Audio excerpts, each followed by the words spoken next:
Le chiffre du jour, c'est un notaire angevin qui nous le donne. Il concerne les ventes immobilières en Maine-et-Loire depuis avril 2007. On constate une baisse dans le neuf de l'ordre de 8%. Il est probable que cette baisse s'accentue dans les mois à venir. 8% de baisse en Maine-et-Loire et 14% de baisse sur Angers. C'est le neuf aujourd'hui qui souffre le plus de la crise immobilière.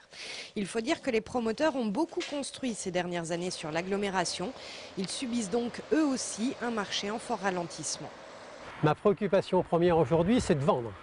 Vendre et non plus construire. Ici, à Avrier, Pierre Abraham livrera mi-octobre la résidence Saint-Louis. 32 appartements qui auraient dû se vendre comme des petits pains. Mais 5 d'entre eux cherchent encore acquéreur. Comme d'autres promoteurs, Pierre Abraham va lever le pied. Certains programmes qu'on doit lancer, on va les différer. Pour des raisons très simples, c'est qu'on aura sans doute une commercialisation, une pré-commercialisation pas suffisante aux yeux des gens qui nous financent, notamment les banques. Et comme les promoteurs commencent à retarder leur chantier, ce sont les artisans du bâtiment qui s'inquiètent pour leurs activités. Nous, je dirais qu'aujourd'hui, on travaille chantier par chantier, pratiquement au jour le jour. Et l'année dernière, on avait des carnets de commandes qui représentaient 6 mois d'avance.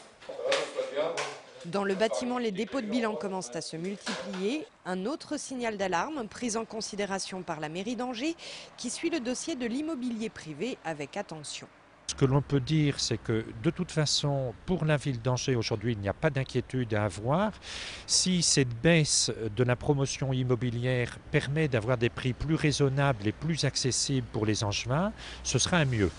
Oui, mais tout de même, depuis le début de l'année, dans le département, les autorisations de construire des maisons individuelles ont baissé de près de 30%. Après des années de quasi-euphorie, le secteur et ses nombreux salariés vont devoir s'adapter.